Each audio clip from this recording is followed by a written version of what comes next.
Storytime about how my stepdad made my mom choose between him and my brothers. So a little background information, I was 13 years old and in 7th grade, and I had 2 older brothers, Josh and Alex, who were twins, and they were both 4 years older than me. Whenever I was 3, my dad left my mom for his dentist, and we never saw him again because he decided to start a whole new family with them. Now, because of that, my older brothers always felt like they had a specific role in my family, especially because the guys that my mom brought home, they would only last a week. Well, finally, my mom met this guy who's really nice, and she decided that she was going to get married to him, but he despised my older brothers. Mainly because before he moved in with us, my mom would not depend on him for anything. Anything that needed taken care of around the house, my brothers would do it. And we didn't have too much money while this guy was loaded. Like the one time my mom and this guy, who we're gonna call Jerry, got into a fight. Like for part 2.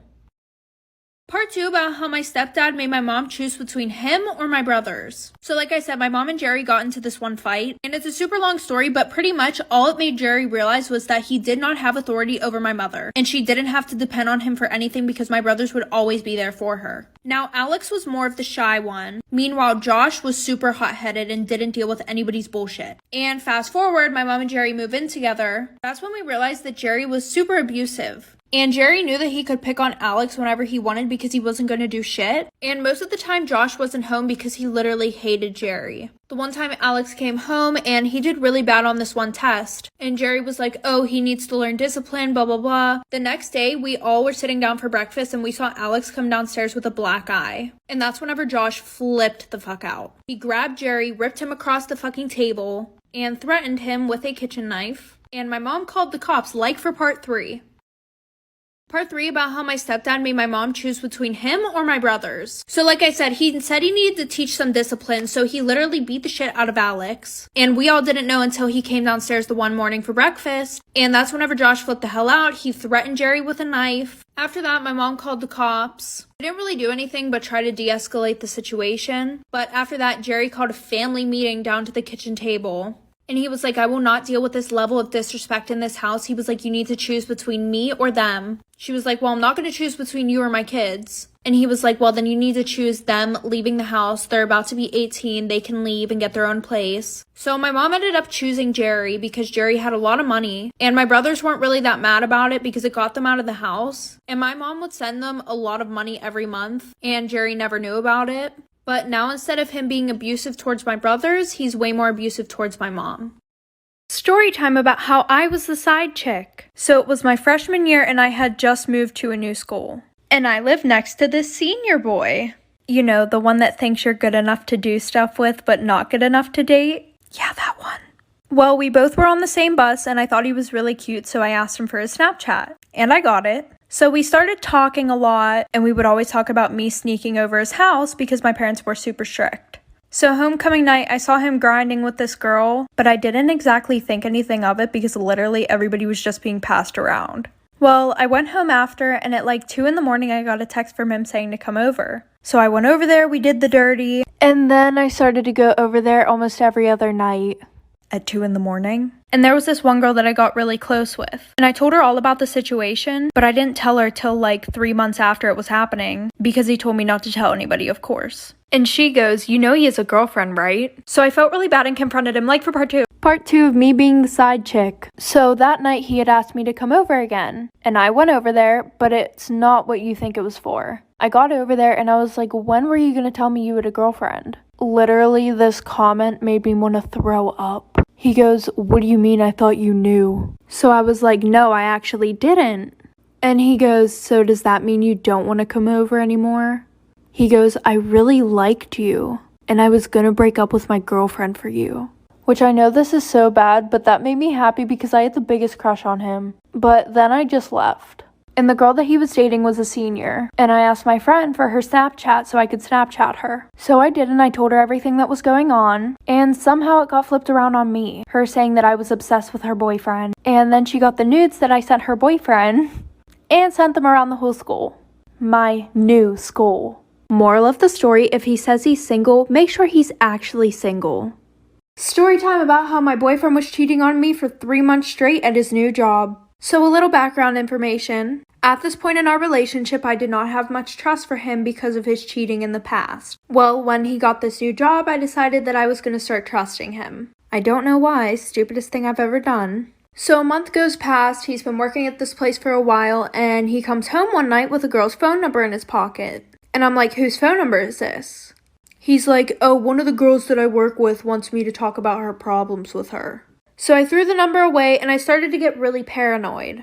But every time that I would get paranoid, he would be like, babe, I'm not doing anything, like I really love you, I'm trying to change. And he said that literally every night. And his brother worked with him. Well, the one day he really pissed his brother off, so his brother was like, I'm telling her everything that you've been doing. So he calls me and says he's been fucking 2 other girls at work.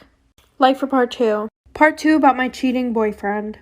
So after I got off the phone, he's trying to convince me that it's not true, saying that the only reason why his brother would say that is because he was mad at him, which I kind of believe because his brother did lie 24/7, or try to play jokes on everybody. So I ended up believing my boyfriend, and to put the icing on top of the cake, I believed him even more because his brother texted me saying that it wasn't true. So a few months go by and he quits that job, and at this time him and I were really on and off because I didn't like the way that I was being treated. While being broken up for a few days, I got the app Tinder. And I guess the day after I got my Tinder, his friend showed him the app and he got it too. And the first person that he saw whenever he logged onto the app was me. So he texted me saying, you're a whore and I'm so happy I cheated on you with that girl. And that really broke my heart, because every night he would come home telling me he loved me after he did whatever with those girls. And anytime I got paranoid about him cheating, he would comfort me. Okay guys, so I decided I was going to do a little Q&A about myself because a lot of you don't know and get the wrong impression from my story times. Okay, so yes, I did graduate from high school. I have my diploma. Everything was good. They kind of just stopped caring and were like, okay, here's your diploma. You're good. And I am 18, about to turn 19 in November. I live in my own apartment. I do not live with my parents anymore. I think a lot of you get confused and ask like, oh, like I thought your parents were strict. Yeah, it's because I don't live with them anymore. I'm 18. I moved out.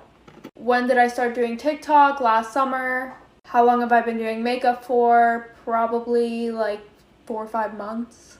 So a lot of story times in the past are mine, and most of the ones that I do now are not mine. Just check the caption.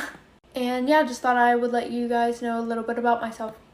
Story time about how I hooked up with a guy in my science teacher's closet. So my whole grade went on this field trip, and everybody was dressing super nice, wearing a dress. And I wore a dress that day, even though I was more of a leggings and t-shirt kind of gal. And I wore spandex under because I hated not being able to move around. Well, after our field trip, everybody's jumping around on the bus, I don't care what I'm doing because I have shorts on under my dress. And after school that day, I get a text from one of the popular boys. And he goes, I'm really physically attracted to you. And I was like, oh, same, like, period. And he was like, wanna hook up tomorrow? And I was like, during school? He goes, yeah, I have a place where we can hook up. And I wasn't really experienced with boys. So I was like, fuck it, if I'm gonna experiment, it's gonna be with you. Cause he was really hot. So the next day I meet him during lunch, and he takes me to this one spot, but we couldn't hook up there because it wasn't blocked off like it usually is. So we go to my science teacher's room, and right after we hook up, our science teacher walks in. Story time about me being the toxic best friend. So my best friend was dating this guy for about 1.5 years. And for the past 6 or 7 months, she would say that she wasn't happy, she didn't like how she was being treated, but she couldn't leave him. Well, at this time, they lived together, and that night we were supposed to decorate her apartment for her birthday party. So since she was at work, she just told me to go over her house and start decorating until she got home. Well, who happened to be there but her shitty-ass boyfriend? And him and I didn't really get along. Well, him and I were setting up, and he was being super nice. Like, overly nice. Which really weirded me out. Well, later on after the party, my best friend was hammered, so we both put her to bed and started cleaning up. And we were both drunk and started flirting with each other. And then one thing led to another. And I did it with my best friend's boyfriend in her house. So for the next 3 months, we have like this secret relationship, like for part 2. It's always, she was crazy, she was too much, she was too high maintenance, but it's never, I gaslighted her, manipulated her, threatened to kill myself, mentally, emotionally, and physically abused her, talked to other girls behind her back.